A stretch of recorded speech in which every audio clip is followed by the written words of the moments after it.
My name is Haley Thompson. I turned 60 this year.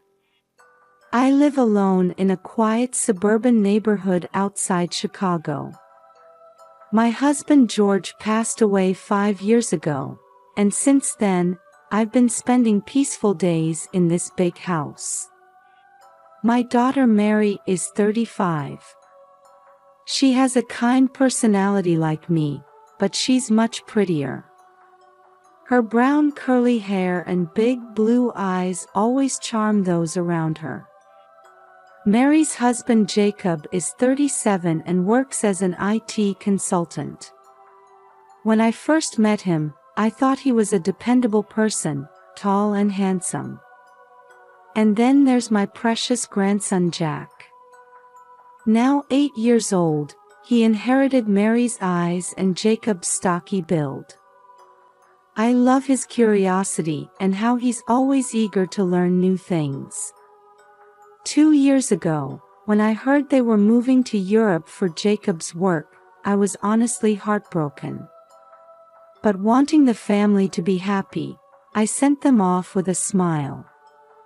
"You'll have wonderful experiences in the new environment," I said, while inside I was filled with loneliness.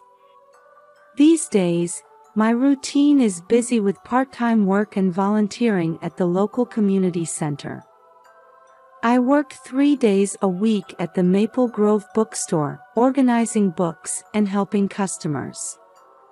It's a small store, but I enjoy chatting with the regulars as part of my daily routine. On Tuesday and Thursday afternoons, I volunteer as a computer class instructor for seniors at the Willow Creek Community Center. Having been interested in computers since I was young, it's a fun challenge to introduce the digital world to people my age. Every time someone says, "Haley, thanks to you I can now talk to my grandchildren on Facebook," it warms my heart. On holidays, I tend to a small vegetable garden in the backyard. I grow tomatoes, cucumbers, lettuce, and other vegetables, enjoying the pleasure of harvesting them. Sometimes, sharing extra vegetables with neighbors is one of my joys. This is how I spend my days, but time with family is still my greatest happiness. I video chat with Jack once a week. Every time I see his smile, I long to see him even more.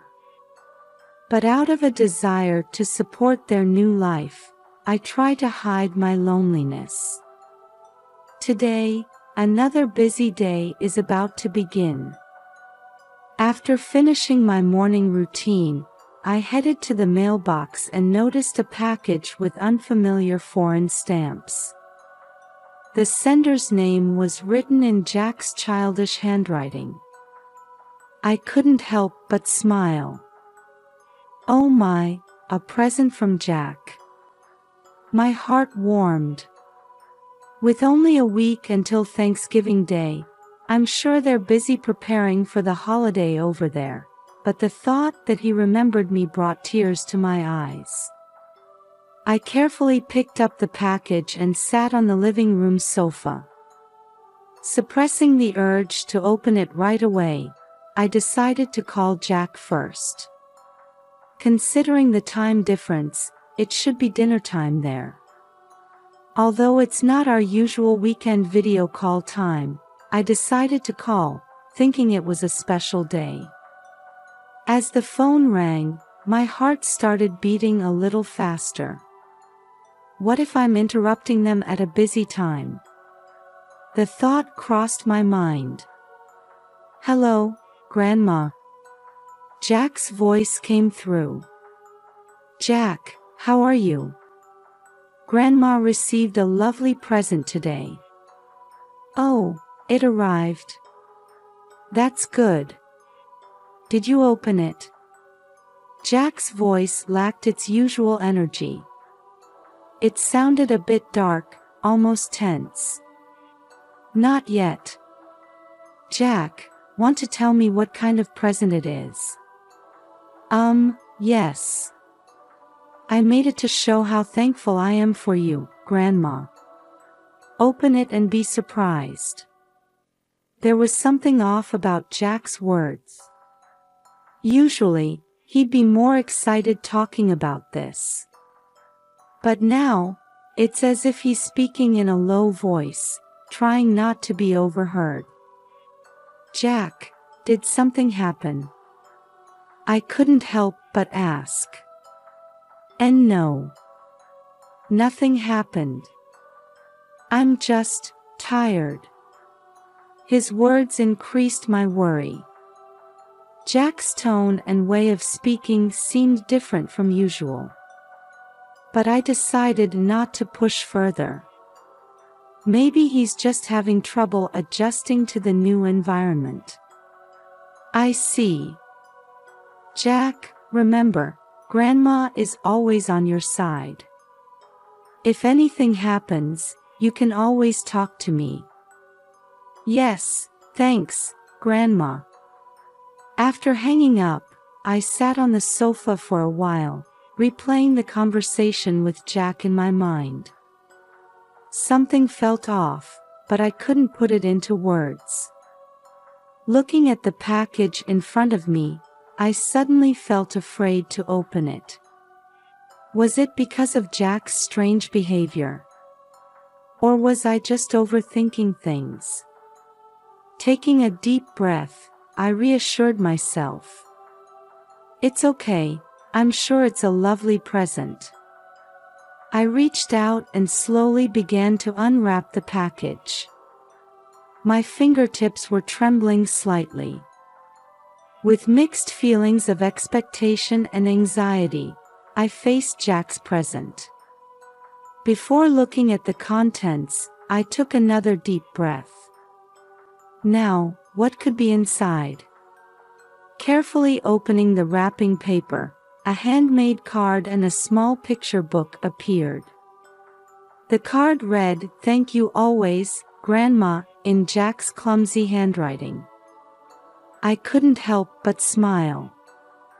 Opening the card, I saw a drawing of Jack's family. But something felt off. The expressions of Mary, Jacob, and Jack all seemed somewhat dark. Surely it's just my imagination, I told myself. Turning the card over, I noticed something written in small letters. Squinting, the words "Help Me" emerged. My heart started racing. Next, I picked up the picture book. It seemed to be an original story made by Jack, titled "The Brave Little Boy." As I turned the pages, I saw illustrations of the protagonist boy facing various difficulties. When I opened the center page, a photograph slipped out. With trembling hands, I carefully spread out the contents of the present. Slowly checking each page of the picture book, Jack's drawings seemed to depict ordinary family life at first glance. But looking closer, there were ominous shadows lurking here and there. For example, in the family dinner scene, there was a small drawing of Jack hugging his knees and trembling under the table. In the Park Place scene, thin blue lines were drawn on Jack's arms. Each time I noticed these details, my chest felt tighter. And when I saw the photograph that had fallen to the floor, I couldn't help but let out a loud scream. It showed Jack covered in bruises. Oh my God! Jack! I cried out, dropping the photo. My hands were shaking, and my breathing became ragged. I couldn't believe this was really happening. But the evidence in front of me was clear. My precious grandson was being abused. Why didn't I notice? Feelings of self-blame welled up inside me. Should I have observed Jack more carefully during our weekly video calls? Thinking about it, tears suddenly started flowing. With my head full of confusion and fear, I quickly came to my senses. Jack. I need to help him, I said, grabbing my smartphone with trembling hands. When I pressed the video call button, Jack answered immediately. Seeing Jack's face on the screen, I gasped again. There was a large blue bruise around his left eye, and his lips were slightly swollen. Jack, what happened? My voice was shaking. Jack looked around cautiously and started speaking in a low voice. Grandma, help me. I can't take it anymore. What do you mean? Who did this to you? Dad. Jack answered tearfully. Dad is, to me and Mom. But I couldn't tell anyone. Dad would get angry. Anger and sadness swirled inside me. Why didn't you say anything until now? Dad is always watching. Phone calls, video chats. That's why I hid it in the present. Jack's voice was trembling. I understand, Jack. Grandma will do something about this. I tried desperately to keep calm. Just then, I heard the sound of a door opening. Jack's face contorted with fear. Jack. Who are you talking to? Jacob's voice could be heard. And no one. Jack's voice was shaking. Jacob's figure appeared on the screen, and I held my breath. His eyes were filled with anger. You again. Jacob's voice rumbled low. Jacob. I cried out involuntarily. What are you doing? Jacob looked at the screen in surprise. Then suddenly, the call was cut off. I stared blankly at the blackened screen. My heart was pounding fiercely, and my mind was in chaos. But there was one thing that was clear. I had to save Jack and Mary. What on earth is going on? I muttered. In the beginning of their marriage, Jacob was a kind and caring person. He cherished Mary and cried tears of joy when Jack was born. When did he turn into such a violent person? Various possibilities raced through my mind. Work stress, financial problems, or issues with alcohol or drugs. The more I thought about it, the more anxious I became. I took a deep breath, trying to calm myself down. This is no time to panic. I need to act calmly and quickly. Should I contact the local police first? Or directly contact the police in Europe? No, I need to secure evidence before that. I picked up the fallen photograph again. Then, I carefully gathered the card and picture book. These would be the key to saving Jack. First, I decided to consult with someone I could trust.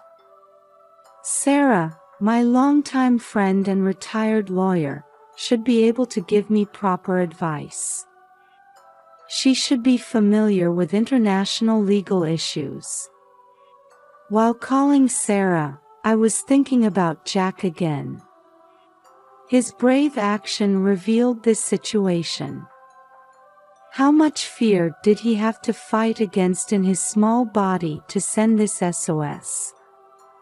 Wait for me, Jack, I whispered softly. Grandma will definitely come to help you. And I stood up to take the next action. It's a race against time. I must save my precious family as soon as possible. After hanging up the phone with Sarah, I took a deep breath to calm my heart. Thanks to my friend's accurate advice, what I should do next became clear. First, I headed to the local police station. Entering the old building of the Oak Grove Police Department, I felt my stomach tighten with tension. After briefly explaining the situation at the reception, a middle-aged officer named Detective Johnson immediately responded. "Mrs. Thompson, please calm down and explain the situation slowly." Encouraged by Detective Johnson's calm voice, I handed over Jack's letter and photos with trembling hands. He checked the evidence with a serious expression and immediately took action. "Since this is an international case, we'll contact Interpol first." Hearing those words, I felt a little relieved.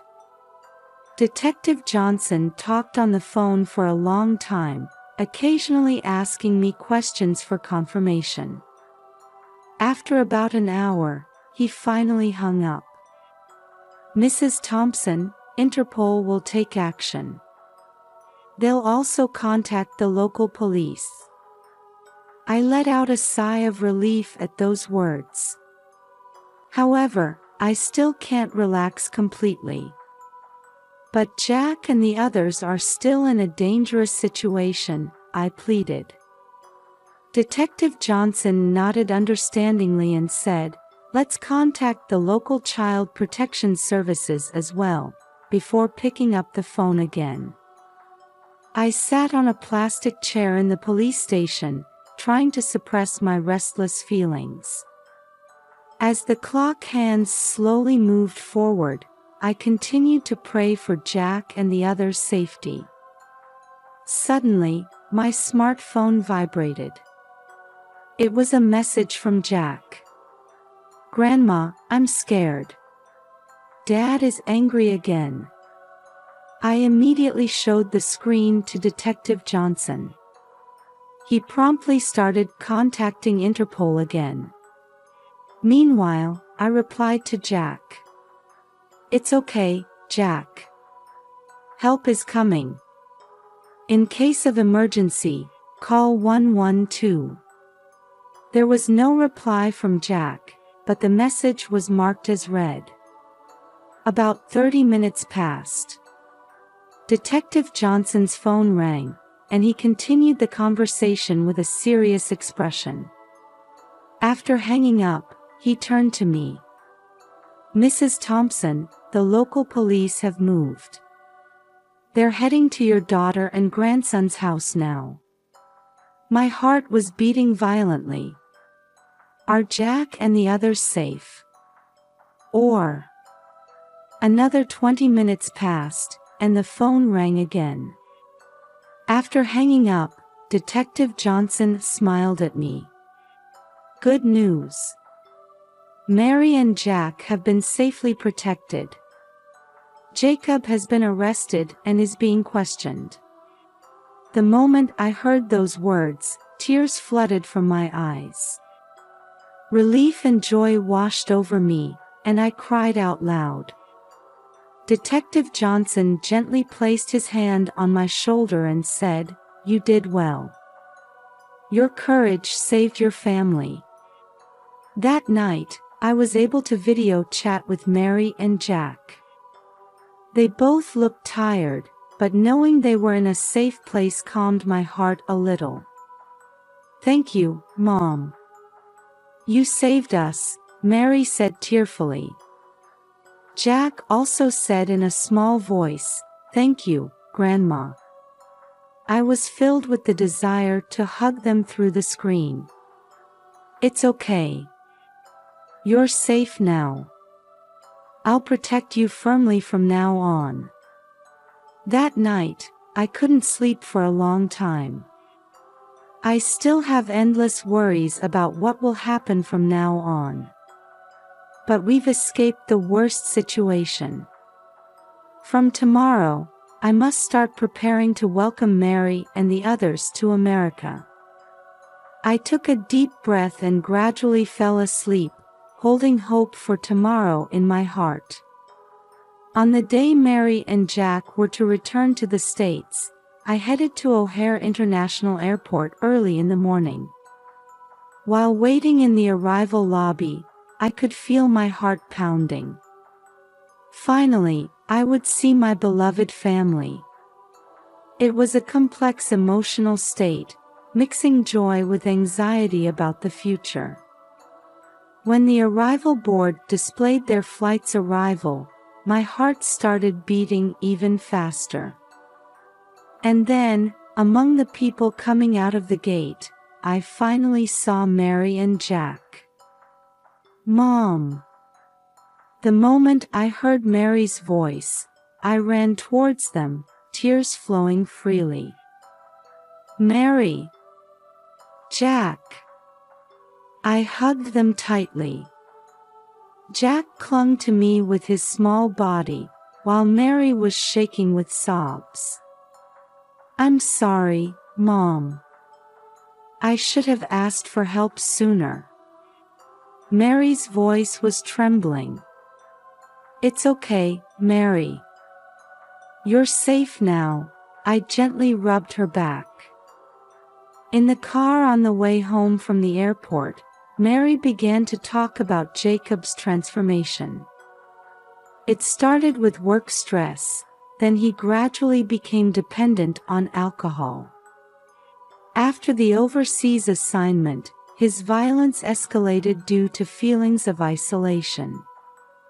He said it was to protect us, but that was just an excuse, Mary said quietly. When we arrived home, the neighbors warmly welcomed us. Mrs. Wilson brought a homemade apple pie, and Mr. Johnson gave Jack some children's books. The warmth of this community touched my heart deeply. That night, the three of us sat on the living room sofa and talked for a long time. Jack gradually started to smile, and Mary's expression began to show signs of relief. The following week, the local church group offered their support. They helped with various aspects, such as introducing counseling services and supporting Jack's school enrollment. "Everyone is so kind," Mary said, tearing up. "Yes, you're not alone, Mary," I squeezed her hand. Jacob's trial began 3 months later. As the evidence came to light, the severity of his crimes became clear. Eventually, Jacob received a long prison sentence. After the verdict, Mary turned to me and said, "Mom, I can't forgive Jacob, but I've stopped hating him."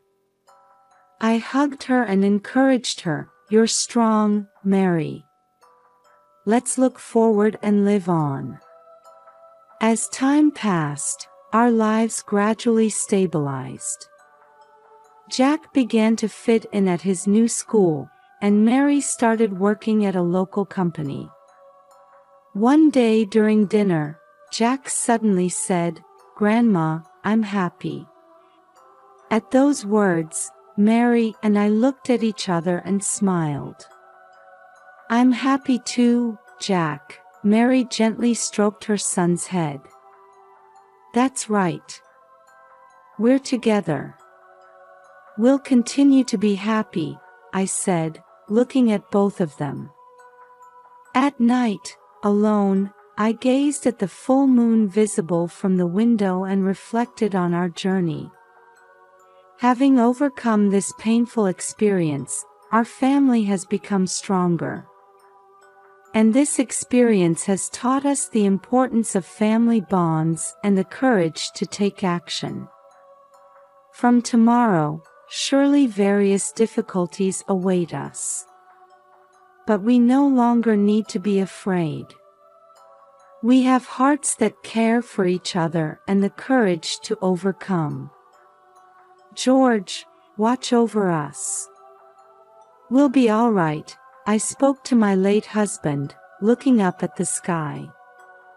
And with new hope in my heart, I quietly closed my eyes. Tomorrow is the start of another new day. It's the beginning of a new life for our family. 5 years have passed since then.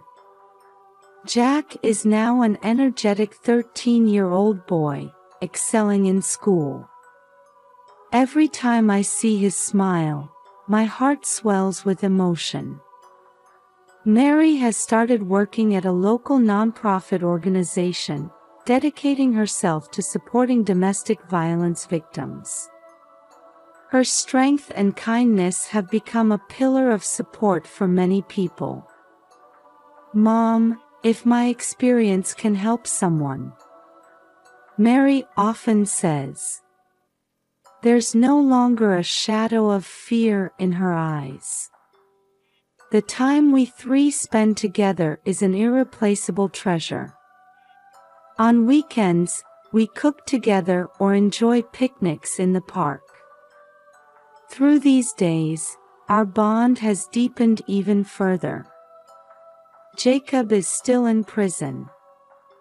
We occasionally receive letters from him, but Mary doesn't seem ready to write back yet.